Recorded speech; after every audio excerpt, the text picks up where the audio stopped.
নতুন নতুন বিষয়ে জ্ঞান অর্জন করার জন্য ওয়ার্ডস টু লিভের ক্লিপস চ্যানেলের সাথেই থাকুন। আমাদের প্রতিষ্ঠানটি তো বিভিন্ন ডোনারদের সহযোগিতায় আসলে চলছিল। ইউনিসেফ আছে, তারপরে হচ্ছে ব্রিটিশ হাই কমিশনের সহযোগিতা আছে, অস্ট্রেলিয়ান হাই কমিশনের সহযোগিতা আছে, এছাড়া অন্যান্য ডোনার আছে, বাংলাদেশেরও কিছু ডোনার আছে।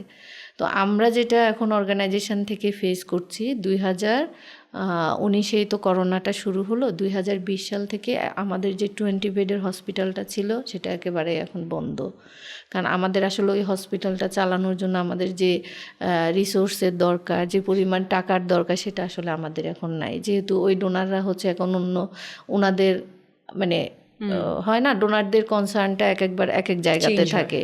আর যারা আসলে 2000 সাল থেকে দিয়ে আসছে তারা তো একটা সময় এসে চিন্তা করে আমি এখন অন্য ইস্যুতে কাজ করব, এটা স্বাভাবিক। তো যার কারণে আমরা আসলে 2020 সাল থেকে একটা ভালনারেবল পজিশনের মধ্যে পড়ে আছি। যেমন আমাদের অনেক স্টাফকে ছাঁটাই করতে হয়েছে, যার মধ্যে সার্ভাইভারও আছে।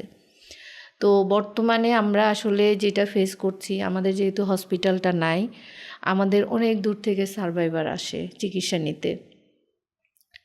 যেমন রংপুর থেকে আসছে, সাতক্ষীরা থেকে আসতেছে, সকালে হয়তো রাতের গাড়িতে আসতেছে, সকালে সে ডাক্তার দেখালো, ওষুধপত্র নিল, তাকে আবার বিকেলে চলে যেতে হচ্ছে, থাকার ব্যবস্থা নেই। তো এইটা আমরা খুব চাচ্ছিলাম যে আমাদের সরকারি হোক প্রাইভেটভাবে হোক, আমরা যেন আসলে একটা শেল্টার হোম পাই, আমাদের একটা ব্যবস্থা যেন মিনিমাম থাকে আমাদের অ্যাসিড সার্ভাইভারদের। আর আসলে তো ডোনাররা সারা জীবন টাকা দিবেন না, এটা স্বাভাবিক। বাট এই যে অ্যাসিডদগ্ধ মানুষগুলা যে এসে দাঁড়াবে, এবং আপনি জানেন জেলা শহরগুলোতে যখন চিকিৎসার জন্য যায় ওনারা কিন্তু চিকিৎসা দিতে চায় না। হ্যাঁ, কারণ অনেকে আসলে এই অ্যাসিড বার্নটাকে তো ডিল করেনি, অনেকে বুঝে না, তখন বলে কি আপনারা ঢাকায় যান, ঢাকায় অফিসে আপনাদের চিকিৎসা হবে। তো এই যে একটা মানুষ তার আসা যাওয়ার, এবং আমাদের অর্গানাইজেশন কিন্তু একদম ফ্রি অফ কস্ট সকল ধরনের মানে সহযোগিতা সার্ভাইভারদের দেয়। আপনার আসা যাওয়া, তার ভাড়া, তার এখানে থাকলে যে খাবার দাবার, তার মেডিসিন কিনে দেওয়া, সমস্ত কিছু ফ্রি অফ কস্ট। তো এটা আসলে একটা অর্গানাইজেশনের হিউজ টাকা না থাকলে তো সার্ভিসগুলো দেওয়া সম্ভব হয় না। তো আমি আসলে আরও কয়েকটি ফোরামে বলে আসছি, মানে সরকারের কাছে এটা আমাদের একটা বড় আবেদনের জায়গা, যে আমাদেরকে আসলে মানে একটা অ্যাটলিস্ট একটা শেল্টার হোমের জন্য জায়গা দিক।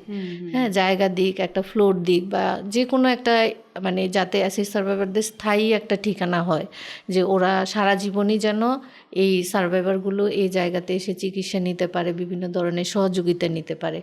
আর আপনাকে আর একটু ইনফর্ম করে রাখি যে সারা বাংলাদেশে একদম 99 সাল থেকে আমরা ডাটাটা রাখছি, 3800 প্রায় 87 জনের মতো অ্যাসিড দগ্ধ আছে, প্রায় 4000ই ধরেন সারা বাংলাদেশে।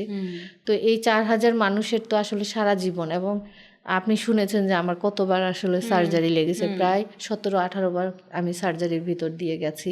তো এরকম আমার মতো সব সার্ভাইভারের, কিন্তু যাদের হয়তো কম লেগেছে তাদের কম, বাট যাদের বেশি তাদের আসলে সারা জীবনই একটা চিকিৎসার ভিতর দিয়ে যাচ্ছে। হয়তো বা তার সার্জারি লাগছে না, তার চোখে প্রবলেম হচ্ছে, তার নাকে প্রবলেম হচ্ছে, কানে প্রবলেম হচ্ছে। তো এই যে প্রবলেমগুলি নিয়ে সারা জীবনেই তাকে একটা সেবার ভিতর দিয়ে যেতে হয়। তো যে কারণে আমরা চাচ্ছি যে আমাদের সরকারিভাবে হোক বেসরকারিভাবে হোক আমাদের একটা শেল্টার হোম, একটা সাপোর্ট সেন্টার দরকার, যেখানে এই সার্ভাইভারগুলি আসতে পারবে, সেবা নিতে পারবে। এবং এই সূত্র ধরে আমি একটু বলতে চাই যে আসলে সব ক্ষেত্রে তো সরকারের আশায় বসে থাকলে হয় না। সরকারের জায়গা থেকে অবশ্যই করবেন, কিন্তু মানুষ হিসেবে আমাদের যাদেরকে সৃষ্টিকর্তা অতটুকু সুযোগ দিয়েছেন, স্বাবলম্বী করেছেন বা সামর্থ্য আছে, তাদেরও একটু এগিয়ে আসতে হবে এই সমস্ত ব্যাপারে।